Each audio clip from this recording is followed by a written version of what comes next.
29 இடங்களை போட்டியிட்டு 37 இடங்களில் வென்று இந்திய நாடாளுமன்றத்தில் 3வது பெரிய கட்சியாக மாண்புமிகு அம்மா நிலைநிறுத்தினாங்க.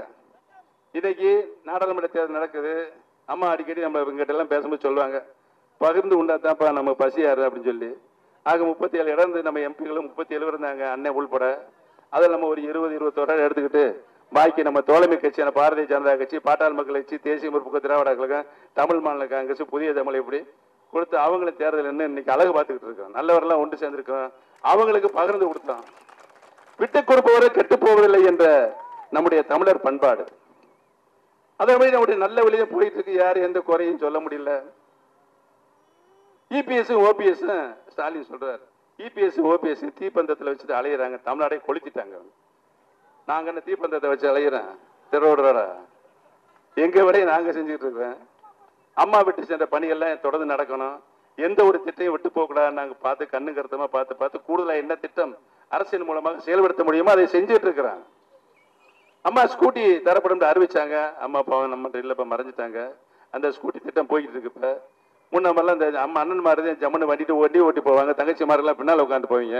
இன்னைக்கு தங்கச்சி மாதிரி ஜம்முன்னு வண்டி ஓட்டி போறீங்க, பாவம் அண்ணன் மாதிரிலாம் பின்னால் உட்காந்து போறாங்க.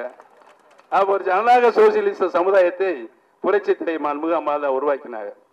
சரி போங்க. திமுக ஆட்சியில் என்ன நடந்தது? வன்முறை, கலாச்சாரம், நில அபகரிப்பு, இதுதான் நடந்துச்சு. ஜாதி சண்டைகள் இப்ப இருக்கா? அப்ப இருந்துச்சு. மதக்கலவரை இப்ப இருந்துச்சா? அப்ப இருந்துச்சு. இன்னைக்கு தமிழகம் அமைதி பூங்கா மாநிலமாக விளங்கி கொண்டிருக்கு. சிறுபான்மை இன மக்களுக்கு பாதுகாப்பாளனாக இருந்த ஒரே ஆட்சி அனைத்து இந்திய அண்ணா திராவிட முன்னேற்ற கழக ஆட்சி தான்.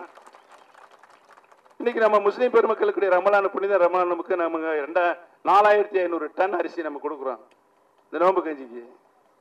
உலமாக்கல் பென்ஷன் புரட்சி தலைவர் தான் கொடுத்தாரு 600 ரூபா முதல்ல. இப்ப 1000-1500 ரூபா கொடுக்குறோம்.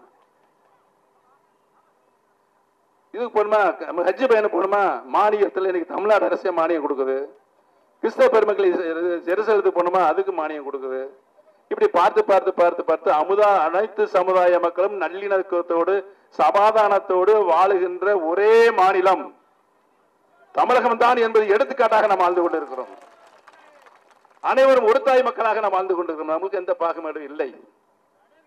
இங்க ஜாதி மதக்கம் இல்லை.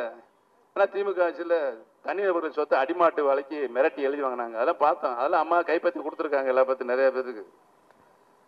ஸ்டாலின் சொல்றார், ஆனா அவங்களுடைய கட்சியுடைய செயல்பாடு பாத்தீங்கன்னா சமீப காலத்துல எதிர்கட்சியிலேயே பயங்கர வன்முறை வெறியாட்ட ஓடுதுங்க. பிரியாணி சாப்பிட்டு வந்தா காசு கொடுக்கணுமா இல்லையா? கொடுக்கணுமா இல்லையா? பாவம் அவன் பாவம் முதல்ல போட்டு கடன் கப்பி வட்டிக்கு வாங்கி வந்து பிரியாணி கழிச்சு வச்சுப்பாங்க. அதை ஜம்முனி விரும்பி சாப்பிட்டு வந்து ஏப்ப விட்டுட்டு காசு கொடுக்காம போனா என்ன ஒரு பாருங்க. புரோட்டா சாப்பிட்டு அங்கேயே காசு கொடுக்கறது இல்லைங்க. நான் தங்கச்சி சொல்லுது, பியூட்டி பார்லர் போய் இன்னும் எங்க மாமூல் கேட்டுக்கிட்டு இருக்காங்கன்னு.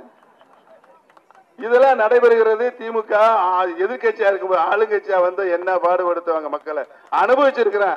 அனுபவிச்சதுனாலே இப்ப திமுகவை தள்ளி ஒதுக்கி வச்சுவிட்டு மக்களுக்கு நலன் நாடுகின்ற இயக்கமாக, ஆட்சியாக, கட்சியாக இருப்பது அனைத்து இந்திய அண்ணா திராவிட முன்னேற்ற கழகமும் அனைத்து இந்திய அண்ணா திராவிட முன்னேற்ற கழகத்தில் இணைந்திருக்கின்ற நம்முடைய தோழமை கட்சிகள் தான் என்பது